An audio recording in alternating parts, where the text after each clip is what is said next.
ఓం గంగాణపతే నమ ఐం సరస్వత్యే నమ శ్రీమాత్రే నమ క్రీం క్రీం మహాకాళికాయ నమ యా దేవి సర్వభూతేషు మాతృరూపేణ సంస్థితా నమస్తస్యై నమస్తస్యై నమస్తస్యై నమో నమ దుం దుర్గాదేవియే నమ క్లీం కృష్ణాయ గోవిందాయ గోపీచనవల్లభాయ శ్రీకృష్ణ పరబ్రహ్మణే పరంజ్యోతిషే నమో నమ శ్రీరామ జయ రామ జయ జయ రామ రామాయ నమ ఓం నమ శివాయ శివాయ గురువే నమ రామ దత్తాత్రేయాయ నమ. యూట్యూబ్ ప్రేక్షకులకు అందరికీ నమస్కారం అండి. నేను పాలపర్తి గురునాథ్ శర్మ జ్యోతిష్యం వాస్తు సిద్ధాంతిని. మీకంతా కూడా గోచారిత్య గ్రహాల యొక్క ప్రభావం అంతా కూడా మేషాది ద్వాదశ రాశుల వాళ్ళకంతా కూడా విశ్లేషణ చేయడం జరుగుతుంది.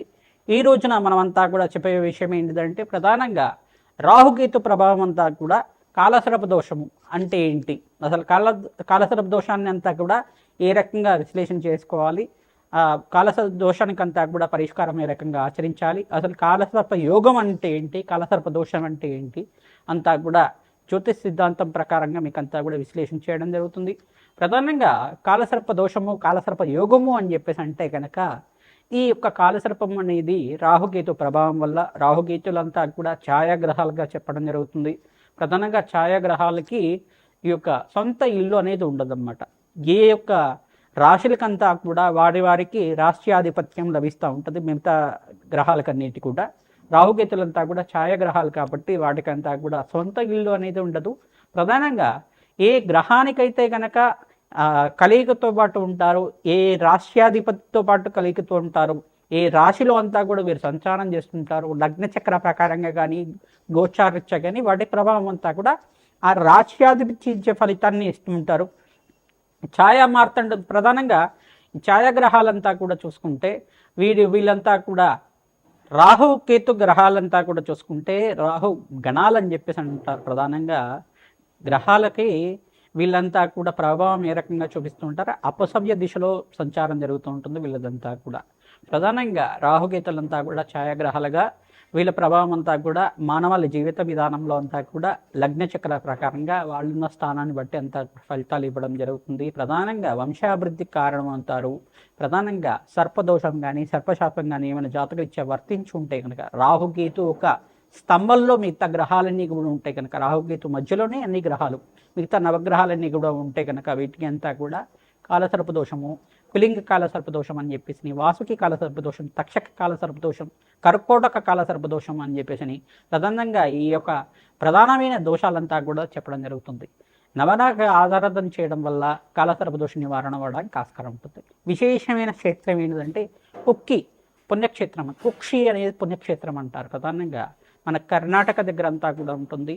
ఈ యొక్క సుబ్రహ్మణ్య స్వామి అంతా కూడా వాసుకి రూపంలో అంతా కూడా అక్కడ పుణ్యక్షేత్రంగా చెప్పడం జరుగుతుంది. ఆ పుణ్యక్షేత్రంలో అంతా కూడా చాలా విశేషమైన పుణ్య ఫలితాలు రావడానికి ఆస్కారం ఉంటుంది. ప్రతినిత్యం కూడా మీరు సుబ్రహ్మణ్య స్వామి ఆరాధన చేయడం, ఇట్లా నాగులున్న ప్రాంతం దగ్గర అంటే జోడు నాగులంతా కూడా ఉంటాయి. ప్రధానంగా చూసుకుంటే రావి చెట్టు ఉన్న ప్రాంతం దగ్గర ఈ నాగేంద్ర స్వామి విగ్రహాలంతా కూడా సర్పరూపంలో ప్రతిష్ఠ చేస్తుంటారు. సంతాన యోగం కోసం కావచ్చు, మరియు శీఘ్ర కళ్యాణ యోగం కోసమైనా కావచ్చు, శ్రీకాళహస్తి దగ్గర అయినా కావచ్చు, పుణ్యక్షేత్రంలో అంతా కూడా జోడు నాగులంతా కూడా సర్పరూపంలో మానసదేవ స్వరూపంలో అంతా కూడా ప్రతిష్ఠ చేయడం జరుగుతూ ఉంటుంది. తద్వారా మీరంతా కూడా ఈ యొక్క శీఘ్ర సంతాన యోగం ఫలితం రావడం కానీ, శీఘ్ర కళ్యాణ యోగం సిద్ధం రావడానికైనా కానీ కాలసర్ప యోగం అనేది ప్రధానమైన పాత్ర అనేది పోషిస్తూ ఉంటుంది. ప్రధానంగా 1, 2, 5, 7, 8 ఈ స్థానాల్లో కనుక రాహుకేతు సంచారం అంతా కూడా జరిగితే ఈ యొక్క కాలసర్ప దోషం ఉంది అని చెప్పేసి నేను నిర్ధారణ చేసుకోవాల్సి ఉంటుంది. నవమ స్థానంలో రాహు కానీ కేతు కానీ సంచారం చేస్తే పితృదోషం పితృశాపం అనేది చెప్పడం జరుగుతుంది. ప్రధానంగా కాలసర్ప దోషం అనేది ఈ స్థానాల్లో ఉంటే కనుక, 1వ స్థానం ఉంటే కారకో భావనాశయ, ఇప్పుడు శరీర కారకత్వాలంతా కూడా రోగ కారకత్వాన్ని చెప్తూ ఉంటుంది. ఎప్పుడైనా కానీ లగ్నంలో రాహు సంచారం జరుగుతుంటే కనుక శరీరాన్ని అనారోగ్య భావాలంతా కూడా ప్రధానంగా చెప్పడం జరుగుతుంది. అనారోగ్య ప్రభావం అనేది ఉంటుంది. ప్రధానంగా గుహ్య రోగాలు అనేది రావడం కానీ, ప్రధానంగా ఈ యొక్క ఉబ్బరం కానీ, ప్రధానంగా లంగ్స్ ఇన్ఫెక్షన్ రావడం కానీ, ఆస్తమా లాంటిది ఉండడం కానీ, బ్రీతింగ్ ప్రాబ్లమ్స్ ఉండడం కానీ, ప్రధానంగా చూసుకుంటే వీళ్ళకంతా కూడా ఈ యొక్క ఆర్టిజంతో బాధపడటం కానీ జరుగుతూ ఉంటుంది. ఈ యొక్క స్థానాల్లో ఉంటే కనుక రాహుకేతు సంచారం జరుగుతుంటే, చంద్రుడు రాహు కలిగితూ ఉంటే కొంచెం హార్ట్ ప్రాబ్లమ్స్ అనేది ఉండడం కానీ జరుగుతూ ఉంటుంది. ఇట్లాంటి ప్రాబ్లమ్స్ అనేది జరుగుతూ ఉంటాయి. ప్రధానంగా రాహుకేతులంతా కూడా గోచారిత్య వీళ్ళ ప్రభావం చాలా ఎక్కువగా ఉంటుంది. ఎక్కువ సంవత్సరాలంతా కూడా వీళ్ళ దశ అంతా కూడా నడుస్తుంది కాబట్టి తద్వారా మానవాళికి మేషాది ద్వాదశ వాళ్ళకంతా కూడా ప్రభావం ఎక్కువగా ఉంటుందన్నమాట. విదేశీయాన యోగం సిద్ధించాలన్నా, ప్రధానంగా స్థిర ఐశ్వర్యం రావాలన్నా, ఆకస్మికంగా ధనయోగం ధన ప్రాప్తి రావాలన్నా రాహుకేతు ప్రభావం అంతా కూడా ముఖ్య పాత్ర పోషిస్తూ ఉంటుందన్నమాట. ప్రధానంగా అమ్మవారి ఆరాధన, దుర్గాదేవి ఆరాధన చేసుకోవడం, మానసాదేవి ఆరాధన చేసుకోవడం, మానసాదేవి చరిత్రనంతా కూడా ప్రతినిత్యం కూడా మీరు ప్రవచనంలాగా వింటూ ఉండడం వల్ల శ్రేష్టమైన ఫలితాలు పొందడానికి ఆస్కారం ఉంటుంది. స్కందోత్పత్తి అనే చరిత్ర ఉంటుంది. ప్రధానంగా సుబ్రహ్మణ్య స్వామి వారి చరిత్ర అంతా కూడా వినడం వల్ల మీరంతా కూడా శీఘ్ర సంతాన యోగ ప్రాప్తి కలగడానికి ఆస్కారం ఉంటుంది. ప్రధానంగా ఈ రాహుకేతు ప్రభావం వల్లే స్త్రీలలో కొంతమందికి వైదవ్య దోషం అనేది వస్తూ ఉంటుంది అన్నమాట. కొంతమందికి అయితే కనుక అనారోగ్య ఇబ్బందులు ఇంతమంది చెప్పుకున్నాం కదా. పంచమ స్థానంలో రాహు కానీ కేతు కానీ సంచారం చేస్తే ప్రధానంగా వీళ్ళకి కొంచెం అంతా కూడా ఈ యొక్క గర్భదోషాలు అనేది రావడం జరుగుతుంది. ప్రధానంగా దీన్ని పీసీఓఎస్ ప్రాబ్లం కానీ పీసీఓడి ప్రాబ్లం అని చెప్పేసి అంటూ ఉంటారు. దీని దోషాలంతా కూడా రాహుకేతు ప్రభావం వల్ల పంచమాధిపతి బలహీనంగా ఉండి పంచమ స్థానంలో రాహుతో పాటు కానీ కేతుతో పాటు కానీ కుజుడు కానీ చంద్రుడు కానీ శుక్రుడు కానీ కలుగుతూ ఉంటాయి. పంచమ స్థానం సంతాన స్థానం అని చెప్పేసి అంటారు. ద్వితీయ స్థానం కుటుంబ స్థానం అంటారు. ఈ స్థానంలో కనుక ఉంటే గనక కొంచెం గర్భదోషం అనేది రావడానికి ఆస్కారం ఉంటుంది. తద్దోష నివారణార్థం నాగేంద్ర స్వామి ప్రతిష్ఠ చేసుకోవడం, మానసదేవి ఆరాధన చేసుకోవడం, ప్రధానంగా దానిమ్మ పళ్ళని మంగళవారం రోజున బ్రాహ్మణత్వంకి దానం చేయడం, ప్రధానంగా మినువులు దానం చేసుకోవడం, వెండి సర్పాన్నంతా కూడా 27 రోజుల దాకా సుబ్రహ్మణ్య స్వామి మూలమంత్రాలతోటి అంతా కూడా పంచామృతాలతో ఇంట్లో అభిషేకం చేసి వెండి సర్పాలతో ఉండ ఈ యొక్క 3 పడగలతో ఉన్న సర్పాన్నంతా కూడా చేయించుకొని ఆ వెండి సర్పాన్నంతా కూడా బ్రాహ్మణత్వం దానం చేయడం, మినువులు దానం చేసుకోవడం, కందిపప్పు దానం చేయడం వల్ల శీఘ్ర సంతాన యోగం ప్రాప్తి కలుగుతుంది. సంతాన యోగం ప్రాప్తి కలగడానికి ఆస్కారం ఉంటుంది. సుబ్రహ్మణ్య స్వామి మూలమంత్ర జపాలంతా కూడా ఆచరించాలి. తద్వారా శీఘ్ర సంతాన యోగం ప్రాప్తి కలగడానికి ఆస్కారం ఉంటుంది. వివాహాది శుభకార్యాలు జరగాలన్నా కానీ ప్రధానంగా సప్తమ స్థానంలో రాహుకేతు సంచారం జరుగుతాయి. ప్రధానంగా ఆలస్య వివాహాలు జరగడం కానీ, వివాహంలో ఆటంకం జరగడం కానీ సంచారం జరుగుతూ ఉంటుంది. లగ్నాధిపతి ఏ స్థానంలో ఉన్నారో అది కూడా చూసుకోవాల్సి ఉంటుంది. ప్రధానంగా శుభగ్రహాల యొక్క వీక్షణ అంతా కూడా చూసుకోవాల్సి ఉంటుంది. శుభగ్రహాల యొక్క వీక్షణ లేకుండా ఉంటే కనుక రాహుకేతు ప్రభావం అంతా కూడా ప్రబలంగా ఉంటుంది. తద్వారా ప్రతి విషయంలో కానీ ఆటంకాలు జరుగుతూ ఉండడం, వాయిదా పడుతూ ఉండడం కానీ, అనుకున్న పనులంతా కూడా సమయానికి జరగకపోవడం కానీ జరుగుతూ ఉంటాయి. తద్వారా ప్రతినిత్యం కూడా అమ్మవారి ఆరాధన చేసుకోవడం వల్ల సర్పసూక్త పారాయణం చేయించడం, మానసదేవి మూలమంత్రాన్ని అంతా కూడా జపాలు ఈ యొక్క తర్పణాలంతా కూడా ఆచరించడం గల ప్రధానంగా సర్పమండలం అంతా కూడా వేసి దానికంతా కూడా నవరాగ బలి అంతా కూడా ఆచరించడం వల్ల మీకంతా కూడా శీఘ్ర సంతాన యోగ ప్రాప్తి, శీఘ్ర వివాహ యోగ ప్రాప్తి, వివాహమాది శుభకార్యాలు కలగాలన్నా సర్పదోషము సర్పశాపం ఉందనేది మీ జాతకరీత్యా ఏ స్థానంలో ఉంది, ఏ యొక్క దశల్లో ఉంది సర్పశాపం అంతా కూడా విశ్లేషణ చేయడం జరుగుతుంది. తద్వారా మీకంతా కూడా ఈ యొక్క సర్పదోష నివారణార్థం, రాహుకేతు దోష నివారణార్థం అంతా కూడా ఈ స్థానాల్లో ఉంటాయి కనుక కాలసర్ప దోషాలు ఈ యొక్క ప్రధానమైన దోషాలు అని చెప్పడం, పద్మకాల సర్పదోషము, కులింగ కాల సర్పదోషం, అనంత తైష కాల సర్పదోషాలు అని చెప్పేసి ప్రధానమైన దోషాలంతా కూడా ఉంటాయి. ఆ దోష నివారణార్థం అంతా కూడా విశ్లేషణ చేయించుకొని, జ్యోతిష్ సిద్ధాంతాలతో విశ్లేషణ చేయించుకొని జాతకరీత్యున్న పరిహారం అంతా కూడా ఆచరించడం వల్ల శీఘ్రమే సత్సంతాన యోగం కలగడానికి కానీ, ఎవరైతే వివాహాది శుభకార్యాల కోసం ప్రయత్నం చేసుకుంటున్నారో వాళ్ళకంతా కూడా శీఘ్రంగా అతి శీఘ్రంగా కళ్యాణి యోగ ప్రాప్తి కలగడానికి కానీ ఆస్కారం ఉంటుంది. సుబ్రహ్మణ్య స్వామి కళ్యాణం ఆచరించడం వల్ల శ్రేష్టమైన ఫలితాలు పొందుతారు. మానసదేవి ఆరాధన చేయడం వల్ల శ్రేష్టమైన ఫలితాలు పొందడానికి ఆస్కారం ఉంటుంది. లక్ష్మీ నరసింహస్వామి ఆరాధన చేసుకోవడం వల్ల శ్రేష్టమైన ఫలితాలు పొందడానికి ఆస్కారం ఉంటుంది. తద్వారా మీకంతా కూడా తద్దోష నివారణాత్మక అంతా కూడా తీరి మనోవాంఛాలంతా కూడా ధర్మబద్ధమైన కోరికలంతా కూడా తీరడానికి ఆస్కారం ఉంటుంది. రాహుకేతు ఆరాధన చేసుకోవడం వల్ల అఖండమైన ఐశ్వర్య ప్రాప్తి కలుగుతుంది. కోటేశ్వర యోగం సిద్ధించడానికి ఆస్కారం ఉంటుంది. ధనధాన్యాది సమృద్ధి కలగాలన్నా, మీకు స్థిరత్వమైన ఐశ్వర్యం సిద్ధించాలన్నా, స్థిరాస్తి కలగాలన్నా రాహుకేతు ప్రభావం అంతా కూడా మానవాళి మీద చాలా బాగా ఉంటుంది. కావున ఈ ప్రభావం అంతా కూడా దోష నివారణార్థం జన్మజాతకం ప్రధానంగా ఉంటుంది. కావున జాతకరీత్యా ఉన్న దోషాలకంతా కూడా పరిష్కారం ఆచరించండి. శ్రీమాత్రే నమః. మేషరాశి జాతకులు రాశి తెలిసి ఉంటే కనుక రాశిని చూసుకోండి, లగ్నం తెలిసి ఉంటే కనుక లగ్నాన్ని చూసుకోండి. జన్మజాతకం ప్రకారంగా అయితే కనుక రాహుకేతు ఈ స్థానాల్లో ఉంటే కనుక దోషకారిగా ఉంటారు. రాహుకేతు ప్రభావం అంతా కూడా మీ రాశి మీద ఉంటుంది కాబట్టి తద్దోష నివారణార్థం మీరంతా కూడా కాలసర్ప దోషం కానీ రాహుకేతు దోషాలు కానీ ఉంటే కనుక పరిహారం ఆచరించుకుంటే కనుక అఖండ రాజయోగ ప్రాప్తి కలగడానికి ఆస్కారం ఉంటుంది.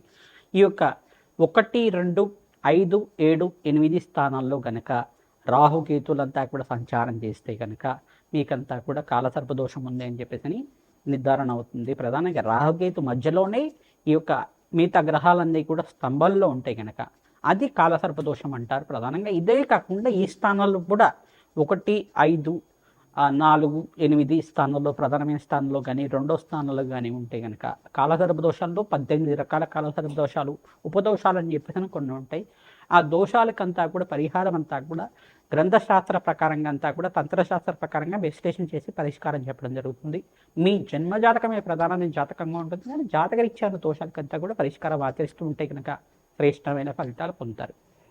రాహుకేతులంతా కూడా ధనధాన్యాది సమృద్ధి ఇచ్చే గ్రహాలుగా చెప్పడం జరుగుతుంది, ఛాయాగ్రహాలుగా చెప్పడం జరుగుతుంది. ప్రధానంగా విదేశంలో స్థిరత్వం లభించాలన్నా, వ్యాపారంలో అభివృద్ధి, ఆకస్మికంగా ధనలాభం కావాలన్నా, ఆరోగ్యవంతమైన జీవితం జీవించాలన్నా రాహుకేతు ప్రభావం అంతా కూడా శ్రేష్టమైన ప్రాప్త అంతా కూడా పోషిస్తూ ఉంటుంది అన్నమాట. ప్రధానంగా మీకంతా కూడా చూసుకుంటే కాలసర్ప దోషం అనేది సర్పానికి పూర్వజన్మలో కానీ మీరు ఏమైనా దోషం చేసి ఉంటే కనుక అది వర్తిస్తూ ఉంటుందన్నమాట. తద్వారా మీకంతా కూడా పూర్వీకులు కానీ మీరు కానీ పూర్వజన్మలో కానీ ఈ జన్మలో కానీ ఈ యొక్క సర్పానికి ఏమైనా దోషం చేసి ఉంటే ఆ దోషం అంతా కూడా వర్తిస్తూ ఉంటుంది. ప్రధానంగా మేషరాశి జాతకులు కానీ మేషలగ్న జాతకులు కానీ 1వ స్థానంలో కనుక ఉంటే కనుక రాహు కానీ కేతు కానీ సంచారం చేసి ఉంటే కనుక ఈ యొక్క స్థానం ప్రధానంగా చూసుకుంటే మీకు అనారోగ్య ఇబ్బందులతో బాధపడడం కానీ, ప్రధానంగా ఈ యొక్క లంగ్స్ ఇన్ఫెక్షన్ కానీ, బ్రీతింగ్ ప్రాబ్లం ఉండడం కానీ, ఆయాసం ఉండడం ఎక్కువైనా కానీ, కొంచెం చిన్న వయసులోనే కొంచెం కళ్ళ సంబంధమైన రోగాలు రావడం కానీ జరుగుతూ ఉంటుంది. ఈ యొక్క స్థానాల్లో కనుక రాహుకేతు ప్రభావం ఉంటాయి కనుక కొంచెం ప్రతి విషయంలో మాట పట్టింపు అనేది ఎక్కువగా ఉంటుంది, కోపం ఎక్కువ రావడం కానీ, ప్రతినిత్యం కూడా ఏ పని మొదలు పెట్టుకోవాలన్నా ఆలస్యంగా అవుతుండడం అనేది లగ్నంలో రాహుకేతు అంతా కూడా రాహు కానీ కేతు కానీ సంచారం చేస్తుంటాయి కనుక లగ్నవశాత్తు ఈ యొక్క జాతకరీత్యా కానీ మీకంతా కూడా ఈ ప్రభావం చూపిస్తూ ఉంటుంది. విదేశంలో స్థిరత్వం కోసం ప్రయత్నం చేసే వాళ్ళకి అత్యంత శుభమైన ఫలితాలుగా చెప్పడం జరుగుతుంది. రాహుకేతులంతా కూడా దోష పరిహారం చేసుకుంటే ఎవరికైతే విదేశం కోసం ప్రయత్నం చేసుకుంటున్నారో మేషజాత జాతకులకంతా శీఘ్రంగా విదేశాలలో స్థిరత్వం లభించడానికి ఆస్కారం ఉంటుంది. రాజ్య యొక్క ప్రాప్తి కలగడానికి ఆస్కారం ఉంటుంది. ఏ దశ నడుస్తుంది ఆ దశలో కనుక అంతర్దశలో రాహుకేతుల యొక్క దశ నడుస్తుంటే కనుక స్వల్పంగా అనారోగ్య సూచనలంతా కూడా రావడానికి ఆస్కారం ఉంటుంది. ప్రధానంగా మీకంతా కూడా శీఘ్ర సంతాన యోగం కోసం ప్రయత్నం చేస్తున్నారా, లేదు వివాహాది శుభకార్యాల కోసం ప్రయత్నం చేస్తున్న వాళ్ళకంతా కూడా రాహుకేతు దోష నివారణార్థం అంతా కూడా రాహుకేతులకు అభిషేకం చేయించడం, ప్రధానంగా రాహుకేతుల దగ్గర అంతా కూడా ఆవునేతో దీపారాధన చేయడం, ప్రధానంగా నవధాన్యాలంతా కూడా అక్కడ చల్లేసి కొంచెం వేసేసి పసుపు కుంకుమ గంధంతో అభిషేకం చేయించిన తర్వాత ఆవునేతో దీపారాధన చేయడం, పుష్పాలంతా కూడా అలంకరణ చేయడం వల్ల శ్రేష్టమైన ఫలితాలు పొందాలని కాస్కారం. దుర్గాదేవి దేవాలయంలో మీరంతా కూడా కూష్మాండ దీపాన్ని వెలిగించడం, మహాకాళి దేవాలయంలో కూడా ఈ యొక్క కూష్మాండ దీపాన్ని వెలిగించడం వల్ల శ్రేష్టమైన ఫలితాలు పొందడానికి ఆస్కారం ఉంటుంది. రాహుకాల నియమాలంతా కూడా పాటిస్తుండాలి. మంగళవారం, శుక్రవారం, ఆదివారం రోజుల్లో కూడా మీరంతా కూడా రాహుకేతులు ప్రీతికరంగా ఈ యొక్క నిమ్మకాయ దీపాలంతా కూడా వెలిగించే దేవాలయ ప్రాంగణంలో కానీ మీ దగ్గరలో ఉండే ఈ యొక్క మారేడు చెట్టు దగ్గరైనా కానీ, లేకపోతే ఈ యొక్క వేప చెట్టు దగ్గరైనా కానీ, ప్రధానంగా రావి చెట్టు దగ్గరైనా కానీ వెలిగించడం వల్ల మీకంతా కూడా శ్రేష్టమైన ఫలితాలు పొందడానికి ఆస్కారం ఉంటుంది. రావి చెట్టు దగ్గర మీరంతా కూడా ఈ యొక్క శ్రేష్టమైన వృక్షరాధానికి ప్రీతికరంగా ఆవునేతో దీపారాధన చేయడం, లేదు ఇప్ప నూనెతో దీపారాధన చేయడం వల్ల రాహుకేతు దోష నివారణ అంతా కూడా అవ్వడానికి ఆస్కారం ఉంటుంది. గోమాతకు ప్రీతికరంగా మినువులు, శనగలు, బొబ్బర్లు, ఉలువలు అంతా కూడా నానబెట్టినవి గోమాతకు తరచుగా నివేదన చేయడం వల్ల, గోమాత పూజ చేయడం వల్ల అఖండమైన పుణ్యప్రాప్తి కలుగుతుంది. మానసదేవి చరిత్రనంతా కూడా ప్రవచనలాగా వింటుండడం, ప్రధానంగా మానసదేవి ఏ రకంగా చరిత్రలో అంతా కూడా అఖండమైన పుణ్యప్రాప్తి వచ్చే విధంగా అనుగ్రహిస్తుంది. ప్రధానంగా మానసదేవి ఆరాధన అంతా కూడా ఏ రకంగా ఆచరించాలి, మానసదేవి ఎవరు, అసలు శివుడి కూతురుగా ఏ రకంగా ఆవిర్భావం జరిగింది అంతా కూడా, శివపార్వతుల యొక్క కళ్యాణం ఏ రకంగా జరిగింది, ప్రధానంగా శివపార్వతులకి పుత్రిక ఏ రకంగా కలిగింది, ఆ యొక్క ఇతిహాసం అంతా కూడా వినడం, నాగులకి అధిష్టాన దేవతగా ఏ రకంగా అవతారం ఎత్తింది అమ్మవారంతా కూడా, జగత్కారు అనే చరిత్ర అంతా కూడా చదువుకోవడం, ప్రధానంగా హస్తిక మహాముని చరిత్ర అంతా కూడా చదువుకోవడం వల్ల శ్రేష్టమైన ఫలితాలు పొందడానికి ఆస్కారం. ఎవరైతే హస్తిక మహాముని చరిత్ర అంతా కూడా జరుపుకుంటారో మానసదేవి యొక్క కుమారుడు ఈ యొక్క సర్పయాగాన్ని ఆపడానికి ముఖ్యమైన పాత్ర పోషించిన వాళ్ళు, ప్రధానంగా సర్పయాగం జరగకుండా ఆపడం వల్ల సర్పజాతి అంతా కూడా సంరక్షించబడింది. కర్కోటకుడంతా కూడా చనిపోకుండా అగ్నిలో ఆహుతి కాకుండా మీకంతా కూడా రక్షించబడ్డాడు. తద్వారా అంతా కూడా శ్రేష్టమైన ఫలితాలు పొందడానికి ఆస్కారం. తక్షకుడు అంతా కూడా రక్షించబడ్డాడు. తద్వారా నాగజాతి అంతా కూడా సంరక్షించబడింది అని చెప్పేసి ఈ ఇతిహాసంలో అంతా కూడా ఉంటుంది. ఎవరైతే కనుక రాహుకేతు దోషాలు ఉన్న వాళ్ళు అంతా కూడా జాతకరీత్యా ఉన్నాయి అని చెప్పేసి నిర్ధారణ అయితే కనుక ఈ యొక్క పరిహారం అంతా కూడా ఆచరిస్తూ ఉండండి. తద్వారా శ్రేష్టమైన ఫలితాలు పొందారు. శీఘ్రమే సంతాన ప్రాప్తి కలుగుతుంది, అష్టైష్ ప్రాప్తి కలుగుతుంది, రాజయోగ ప్రాప్తి కలుగుతుంది. వెండి సర్పాన్నంతా కూడా చేసుకుని వెండి సర్పాన్నంతా కూడా బ్రాహ్మణోత్వం దానం చేయడం వల్ల శ్రేష్టమైన ఫలితాలు పొందుతారు. కుక్కే పుణ్యక్షేత్రం దర్శనం చేసుకుని అక్కడంతా కూడా సర్ప సంస్కార పూజ చేయడానికి ప్రయత్నం చేయండి. తద్వారా రాహుకేతు దోష నివారణం అంతా కూడా అవ్వడానికి ఆస్కారం ఉంటుంది. జాతకరీత్యా ప్రబలంగా మీ జాతకరీత్యా రాహుకేతు దోషం అంతా కూడా ప్రబలంగా ఉంటే నాగేంద్ర స్వామి ప్రతిష్ఠ అంతా కూడా రావి చెట్టు దగ్గర చేయిస్తూ ఉండాలి. తద్వారా మీకంతా కూడా వంశాభివృద్ధి కలుగుతుంది, సత్సంతాన యోగం కలుగుతుంది. శీఘ్ర కళ్యాణ యోగం కోసం ప్రయత్నం చేసుకున్న వాళ్ళకి శీఘ్రంగా కళ్యాణ యోగ ప్రాప్తి కలగడానికి ఆస్కారం ఉంటుంది. శ్రీమాత్రే నమః.